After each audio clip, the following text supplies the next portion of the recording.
of that. So with that said, thanks again for joining us today, and I look forward to a productive session. So I think a really good place to start on zero trust is really dispelling some of the myths that we see. Most organizations today are running quite fast with cloud, hybrid work scenarios, digital platforms, but very often that's done without a unified zero trust strategy. And when you do that, you tend to kind of build on shaky ground. So what we're looking to get out of today's session really is just dispelling those myths, unpacking what zero trust actually means in a real world scenario to your users, your devices, your networks, and more importantly, your data. So with that said, I think just calling out the fact that zero trust isn't a product. It's not a checkbox. It's a strategic mindset. It's not something you buy off the shelf. It's not something you buy once. It's very much a journey you integrate across your existing environment. So whether you're early in that journey, you're trying to make sense of any kind of overlapping tools you might have, architectures, this session aims to give you a much clearer path forward. So with that, let's get into it. So on this slide, I think it's rather self-evident, but you can see on the left the old castle and moat model, which signifies the end of perimeter-based defenses.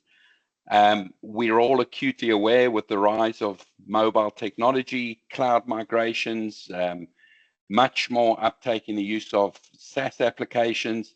A company's network perimeter is much, much harder to define. Gone are the days of, having a couple of firewalls, DMZ set up, that kind of ring-fenced network where you're just protecting your internal environment. Data is now continuously being transferred between software as a service applications, infrastructure as a service, remote users all over the show, IoT devices, much more. But what this is doing is providing multiple entry points for hackers to access sensitive information. So this is really what's given rise to the adoption of zero trust security models. We're seeing it much more in the market today, being driven by all the major players, all the kind of cloud providers have their own incantation of zero trust. There's a lot of noise around zero trust in the industry today, causing a lot of confusion with companies and them trying to understand even where do they start on that journey. So human trust, again, that is something that's very flawed when it's applied to digital security. A real world scenario of that, just because I don't know, Helen from accounting and she's got a badge, you can't really guarantee she's still an authorized employee. So it's very similar with some of the principles associated with zero trust. So attackers can easily steal credentials. They can masquerade as trusted entities. So the traditional security model that's been historically relied upon, where you just build high walls around a network perimeter to keep threats out, is no longer relevant today. So defining and securing that perimeter is the biggest challenge, and why zero trust is fundamental to have a secure cybersecurity posture in today's environment. So I did want to just touch on some of the core principles of zero trust. Now, I know we have a number of people on the call in terms of their understanding of zero trust. There's different kind of knowledge levels. So I apologize if I'm going over some of the basics, but I think it's fundamental in just laying some of the groundwork to what I'll be discussing later on. So those core tenets or core principles of zero trust center around never trust, always verify, the application of least privilege access, and assuming a breach. Now, I will explain that in slightly more detail and try and translate it into real world scenarios for you. So if you look at never trust, always verify, I think that's probably the most misunderstood principle of zero trust. It's not about slapping on multi-factor authentication and then feeling secure. It's all about removing default trust. So you remove that entirely, whether a user is internal, remote, whether they're using a known device, we verify the identity, you verify the context and the security posture every single time. So we do that by using various solutions or various tooling. You can use identity providers to enforce conditional access based on device location, device risk. You can enforce multi-factor authentication for every logon, but what's critical is you even do that internally now. And then you validate device health. So there's various tools out there that can do the job very well, lots of vendors. Because if the device is compromised, your credentials essentially mean nothing. And then what you want to do is add zero trust network access. Again, there's various vendors and platforms that can do that. So users authenticate not just once, but every single time they access a resource. So the key takeaway from this slide and this first principle of zero trust is trust. It's never a one-time event like it used to be. It's not set and forget. It's earned continuously. So credentials are consistently being validated and verified. And there's a very specific reason I don't mention specific platforms and specific tooling. That is because if you look at the principles of zero trust methodology and philosophy, it's technology agnostic. You have to be adaptable, you have to be scalable. Things change, technologies change all the time. You want to avoid things like vendor lock-in. There's a lot of vendors out there that will claim to meet all the requirements of all the tenets of zero trust. It's simply not true.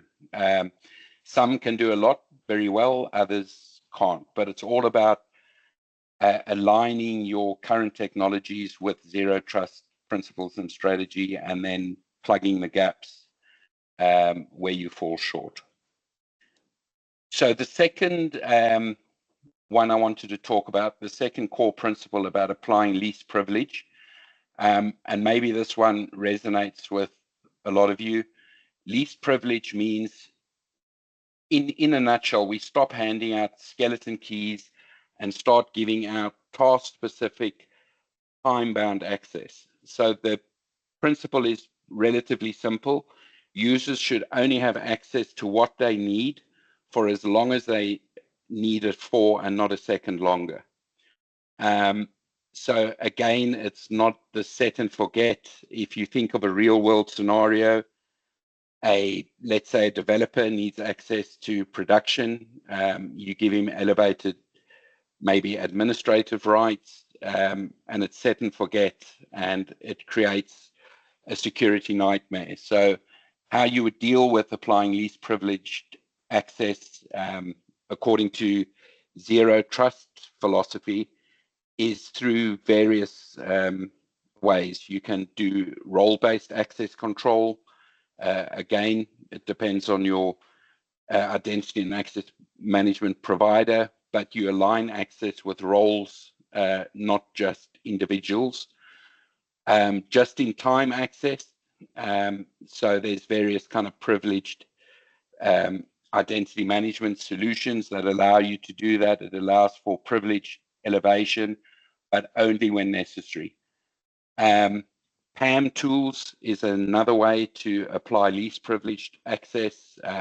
This allows you to control, monitor, you can even record sessions of privileged users.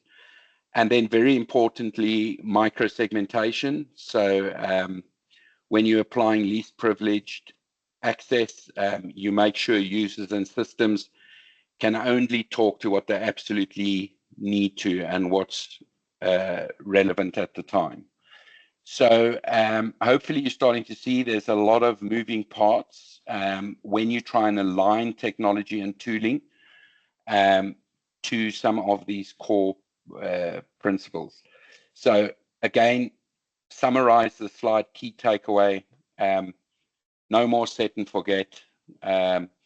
This is all about logging and making sure the right people have the right access to the right resources at the right time. And then the third and a very important principle of zero trust is where we shift the mindset from prevention only to detection and containment. So assume breach means there's no smoke and mirrors here. It means exactly what it says on the tin. We operate as if a adversary or a hacker is already inside the network. So by assuming breach and aligning with that principle, essentially what you're doing is enabling your team to spot them fast, to isolate them, and basically burn the bridge they came in on. So what does that look like in the real world? Again, translating that to real world technology solutions, you would want to deploy various tooling that provide EDR or XDR to detect and contain any kind of endpoint threats in real time. So endpoint detection and response solutions. You would make use of SIMs and SOAR platforms. Why you would want that is to collect logs, analyze any anomalies, but more importantly, automate responses. So having that kind of, whether you do it internally or you have a managed service wrapper, again, gone are the days of, an IT admin sitting in the back office or a cybersecurity analyst analyzing all those threats. There's too many today, and you want that kind of mean time to detection and response a lot faster. And there's kind of honey traps that you can put in there as well. There's various tooling and solutions that will do that. Planting fake credentials, trap attackers the second they move sideways in your environment, but you want to contain that as well, kind of limit that blast radius if you have had a breach as well. So you start getting into areas like user and entity behavior analytics. That's to detect those subtle signs of compromise, like a user maybe downloading 10 times the amount of data he normally does, and there's data exfiltration, insider threats, that kind of thing. So takeaway again for this slide, just to kind of simplify it and summarize it, assume the bad guys are already inside your network, and you build your environment and you align with zero trust strategies so they can't move freely, and you basically spot them the second they try. Helps a lot with things like zero-day attacks and all that stuff, which is probably the subject of another webinar. But these are really the three core principles on which zero trust is built. Now, what I've articulated on this slide is the zero trust defense areas. Now, this CISA model that I have here, it's known as the CISA Zero Trust Maturity Model. It's not the only model out there. There are other models. There's NIST 800-207, I believe. There's some ISO standards. There's lots of different models that companies can use to align themselves to a zero trust framework.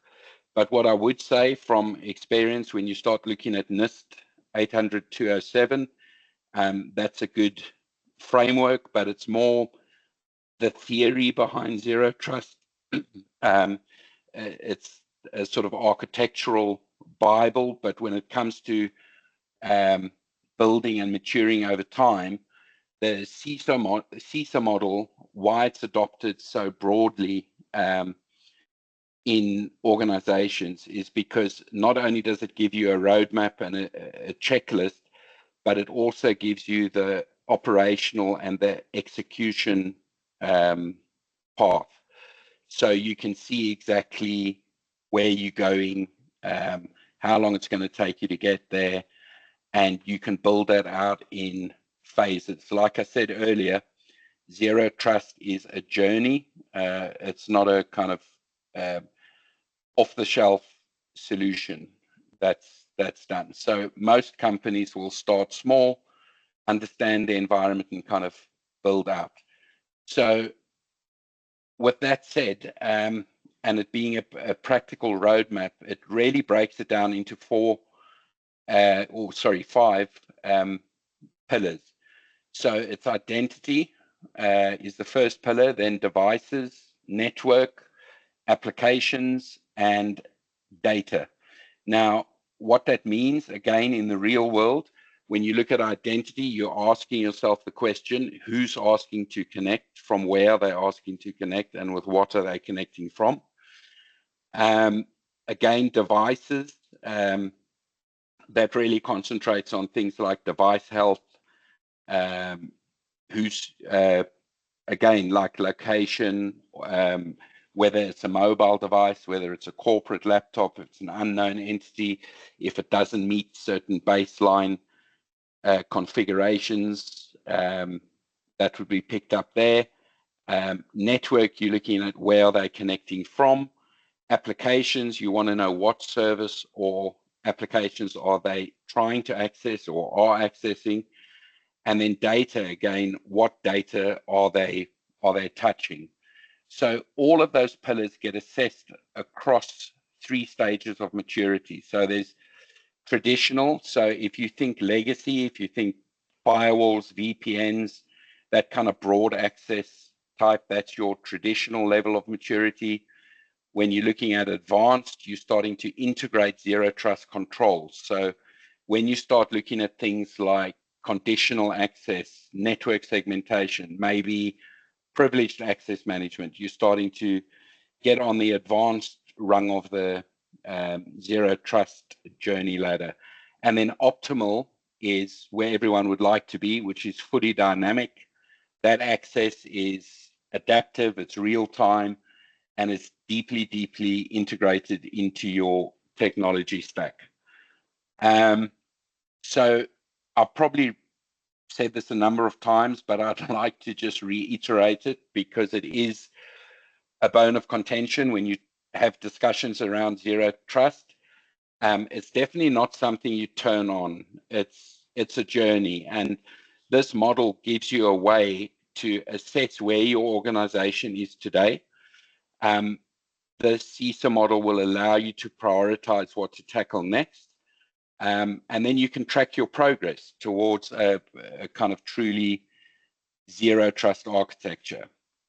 So it's a bit of a cheesy analogy, but instead of boiling the ocean, you're kind of climbing a ladder. If you can think of the CISA model as just really giving you that clear view of the rungs of that ladder. So it helps align stakeholders, it helps align your vendors and teams around that kind of single source of truth and that one reality. Every organization is going to be different.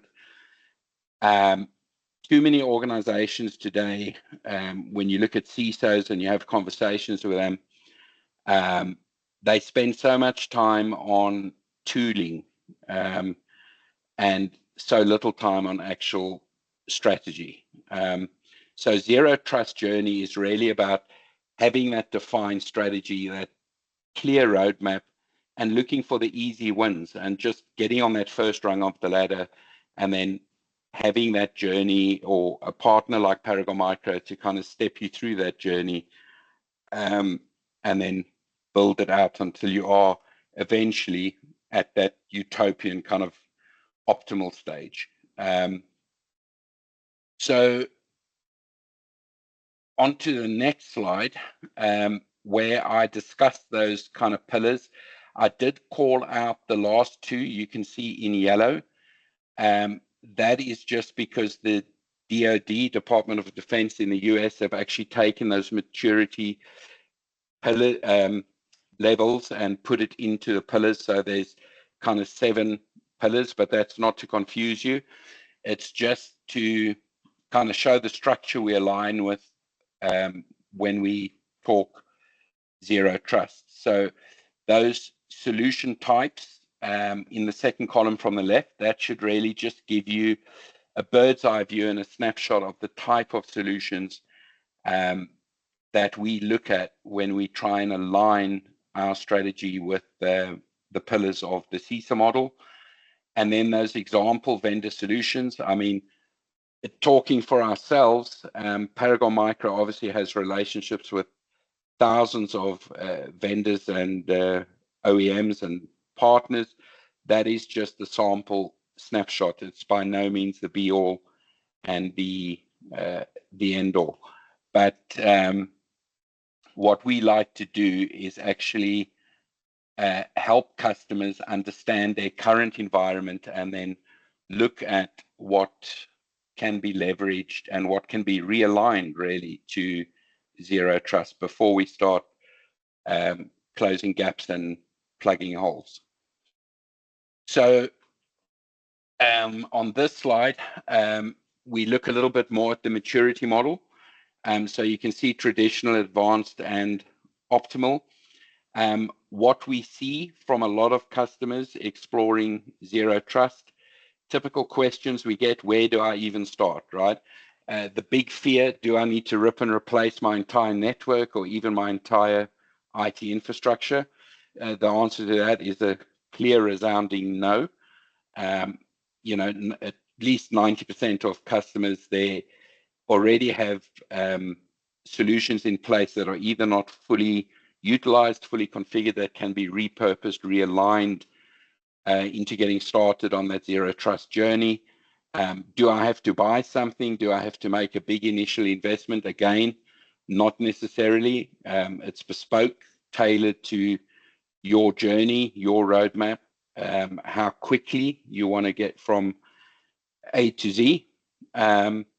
So what Paragon Micro really likes to do is work with you, create that roadmap, look at how we can reuse as many of your initial investments as possible.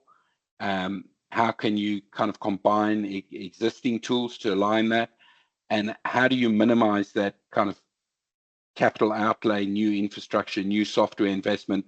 Now, we're certainly not saying you'll never have to go down that road, but following the practical zero trust implementations, you will have a really solid view of what that journey looks like, what that investment's going to look like, what are those gaps that you need to plug to align to a zero trust strategy. So in terms of addressing your specific challenges, if you have any concerns about securing your remote workforce, be that through privileged access management, MFA deployments, anything like that, device and endpoint security, maybe you've got bring your own device headaches in your organization, you need better visibility into your device security. Compliance requirements obviously drive a lot of companies to align with zero trust strategies. Concerns about internal threats, movements, managing security in your cloud environments, your threat and detection and response capabilities, both internally or a desire for that, aligning with that model for continuous monitoring and real-time response. And also looking at your existing tooling or doing an assessment on your current environment. If any of those things resonate with you, I would encourage you to reach out to your account executive. I know our events team will certainly be following up after this call, but I'm more than happy personally to have those discussions with you, to align you with the right resources within our team, and just see how Paragon Micro can help you on that journey, help you define that strategy. So with that, it was a little bit of a whirlwind tour of Zero Trust, Paragon Micro's capabilities in this area. So we've got a few minutes left. I will open it up for Q&A, but other than that, I thank you very much for your time today. And I do hope that this has provided some deeper insights into Zero Trust, what it's all about, and how we can help you on that journey. So with that, I'll probably hand back over to Christina just to see if there's any questions in the Q&A. Yeah, Mark, it's Jeff here. No questions at the moment. Thank you for the education. It was really informative. And thank you to everyone that carved a little bit of their Tuesday out to spend some time with us to learn more about Zero Trust. So excellent. Well, thanks, Jeff. And again, thanks everyone for joining. And yeah, like I say, please reach out, and look forward to working with you all. Okay, everybody, have a wonderful rest of your afternoon. Thanks all.